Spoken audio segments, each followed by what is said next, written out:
Olá! Hoje nós vamos para o capítulo 2 do segundo livro dos Macabeus. 2 Macabeus, capítulo 2. Já expliquei para você que o livro não é uma continuação do segundo livro de Macabeus, não é uma continuação do primeiro. São fatos que lembram para a gente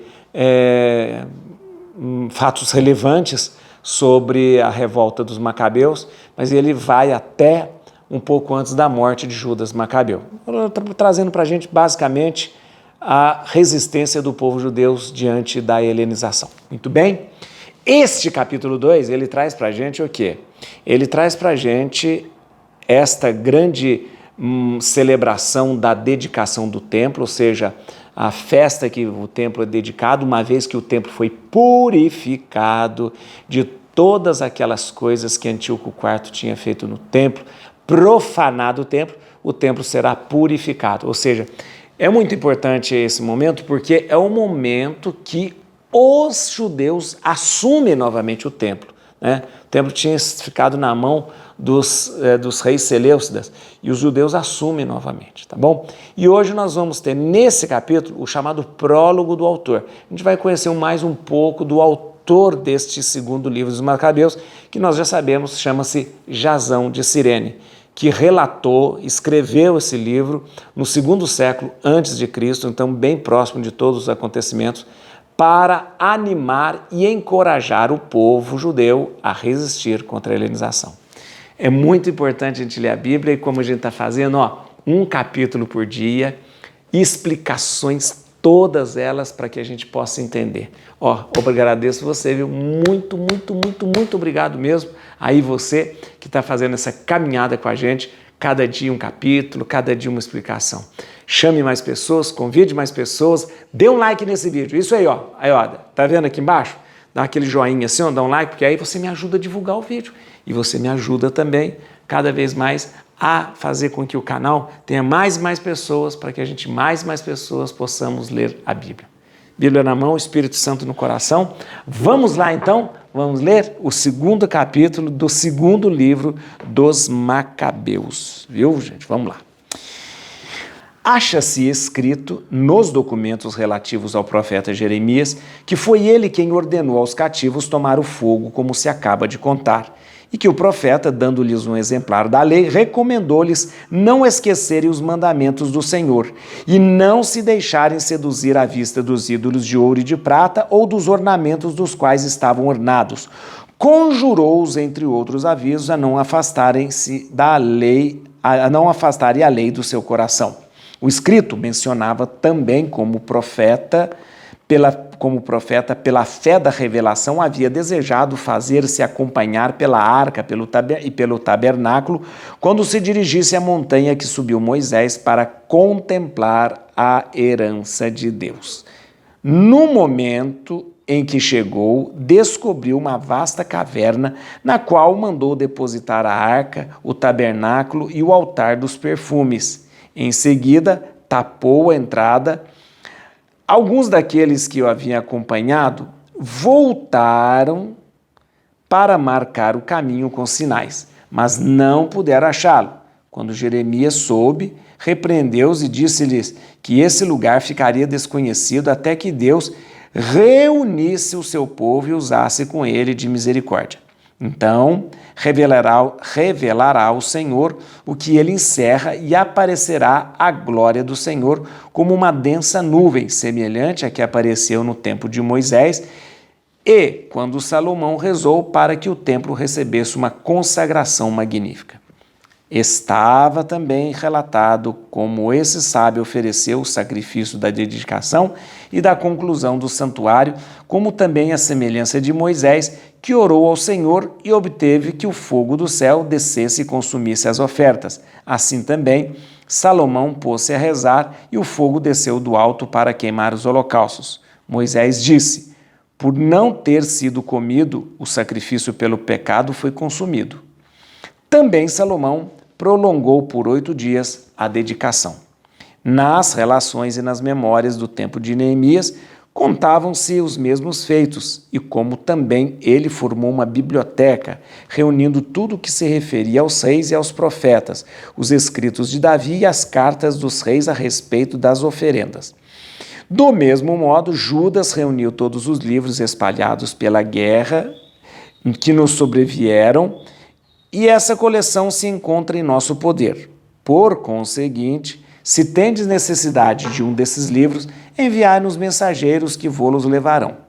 Vamos, pois, celebrar a purificação do templo, e é por isso que vos escrevemos. Seria bom que também celebrasseis essas festas. Foi Deus quem salvou todo o seu povo e restituiu a todos a herança, o reino, o sacerdócio e a santificação, como havia prometido pela lei. Este Deus, em quem inspiramos, sem dúvida terá logo piedade de nós e de toda a terra, nos reunirá no solo sagrado, pois já nos livrou de grandes males e purificou o templo.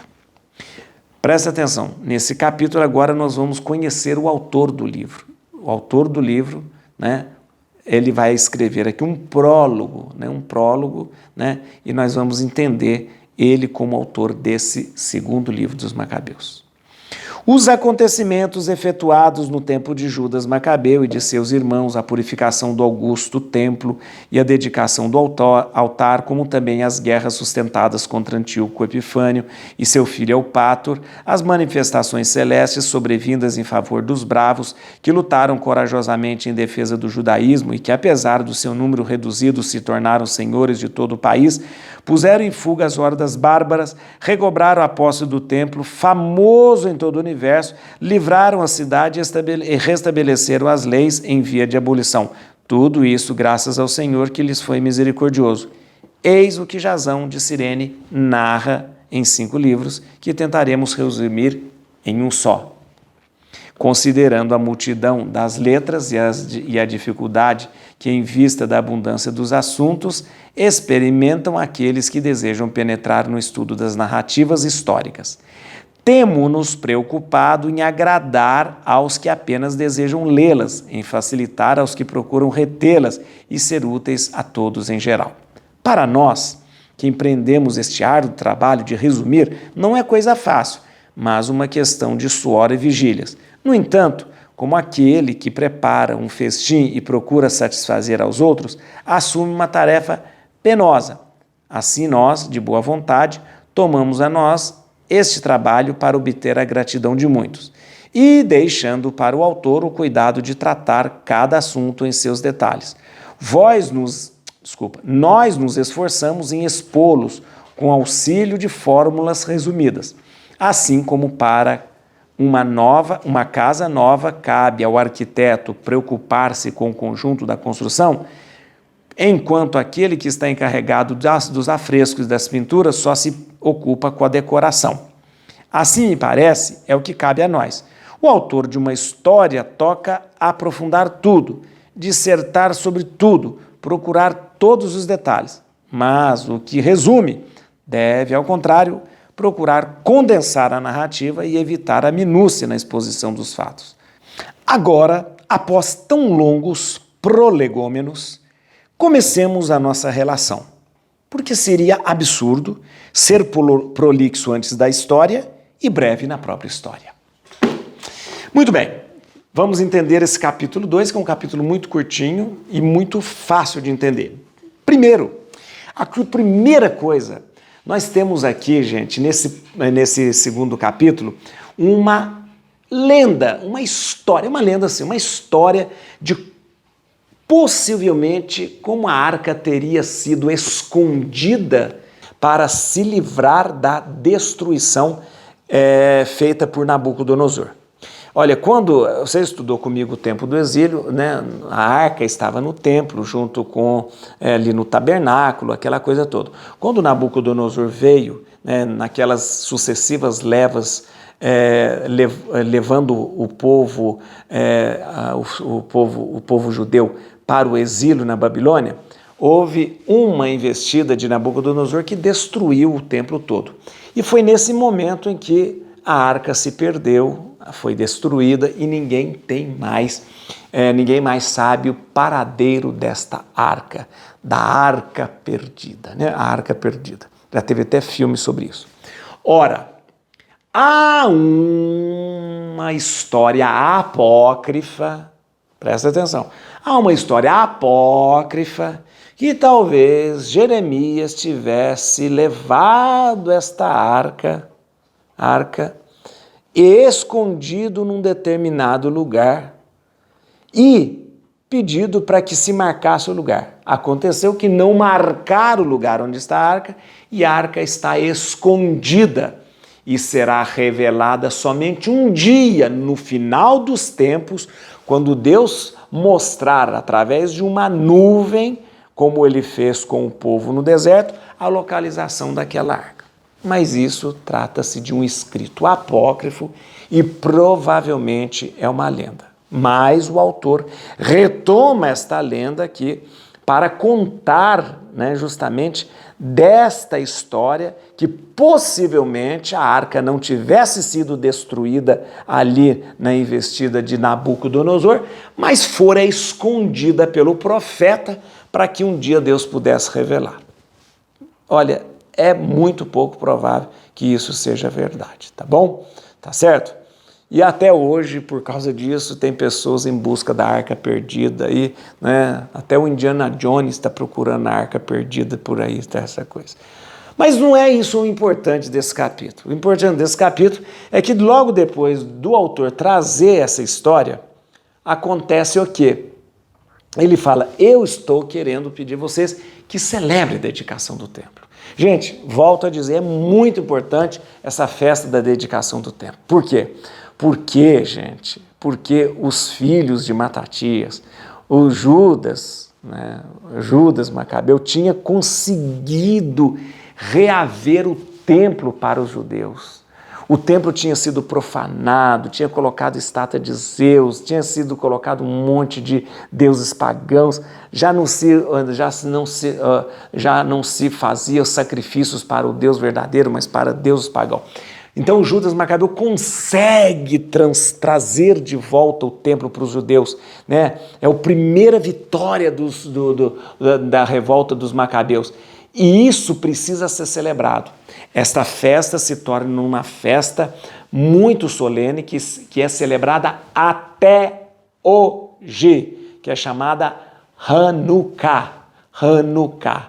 É uma festa que se celebra com 8 dias se acendendo as velas, lembrando que Deus não deixou o óleo, o azeite faltar, fazendo um grande milagre. Com um pouquinho de azeite que eles tinham, o azeite foi se multiplicando para que durante 8 dias as velas das velas dos candelabros não se apagassem. É uma festa da dedicação do templo, que lembra ao mesmo tempo a purificação, ou seja, depois do templo ter sido purificado, ou seja, tirado as imagens daqueles deuses pagãos, feito de novo altar. Lembra? De novo, aquele altar, porque as pedras foram profanadas, foram arrancadas aquelas pedras e colocaram outras pedras, tudo novo. Os utensílios, né, foram jogados fora e colocados novos utensílios. Depois de tudo ter sido purificado, o templo foi dedicado. Muito bem, este livro, o segundo livro dos Macabeus, é para encorajar os judeus de Jerusalém e que estão fora de Jerusalém a celebrarem essa festa, ok?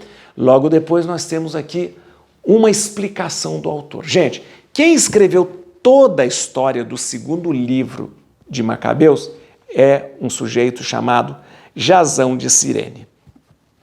Jasão de Cirene. Escreveu 5 livros contando toda essa história. O autor, aqui no caso, é um compilador, eu ia falar resumidor, um compilador. Então ele diz, olha, nós vamos fazer o seguinte, nós vamos pegar os 5 livros que Jasão de Cirene escreveu e vamos compilar tudo num livro só. E ele até fala assim, é como se fosse um arquiteto. O arquiteto é o autor que se preocupa em colocar todos os fundamentos. né? O compilador é mais aquele da decoração, que vai colocar ali as coisas mais evidentes para que quem estiver lendo consiga ler de modo prazeroso. E ele diz, então vamos começar. Explicado como será o livro, ele diz, os 5 livros que Jasão de Cirene escreveu estão compilados agora neste segundo livro de Macabeus, que nós iremos ler, sem faltar nenhum detalhe, mas também não sendo prolixo, sem deixar nenhuma coisa importante de fora, ok? E assim dá-se início ao livro propriamente dito, tá bom? Vamos lá. Eu quero, são pouquinhos versículos que a gente tem que ver aqui, nesse segundo. Primeira coisa é o versículo 6, eu já falei para você, ó, contando essa história aqui, ó. Alguns daqueles que haviam acompanhado voltaram para marcar o caminho com os sinais, mas não puderam achá-lo. Quando Jeremias soube, repreendeu-os e disse que esse lugar ficaria desconhecido até que Deus reunisse seu povo e usasse com ele de misericórdia. Só lembrar uma coisa, aquilo que eu falei, trata-se de uma lenda, um escrito apócrifo que falou que Jeremias escondeu numa montanha e depois eles não souberam mais achar qual a montanha e esse vai ficar escondido até o final dos tempos. Trata-se de uma lenda sobre o paradeiro da arca, tá bom? Versículo 13 aqui, ó.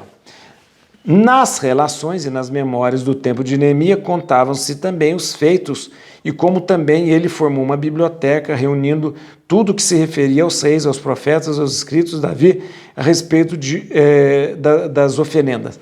Também esse aqui, ó, também é um escrito apócrifo. Aqui o autor ele tem muitas informações, então ele vai colocando. Quanto a essa informação aqui, é uma informação apócrifa também. E o versículo 28, leia comigo aqui, ó. E, deixando para o autor o cuidado de tratar cada assunto em seus detalhes, nós nos esforçamos em expô-los com auxílio de formas resumidas. Ó, e deixando para o autor o cuidado de tratar cada assunto com seus detalhes. Quem é o autor? Jasão de Cirene. Nós, quem somos nós? Nós que estamos compilando os escritos de Jasão de Cirene. Nós nos esforçamos em expô-los com auxílio de fórmulas resumidas. Então, o segundo livro de Macabeus é um resumo dos 5 livros que Jasão de Cirene havia escrito. E nós vamos lê-los todos, porque é fascinante, é maravilhoso. Et crucem Domini, fugit partes adversa, vite teleo detribuda, radices Davide. Aleluia.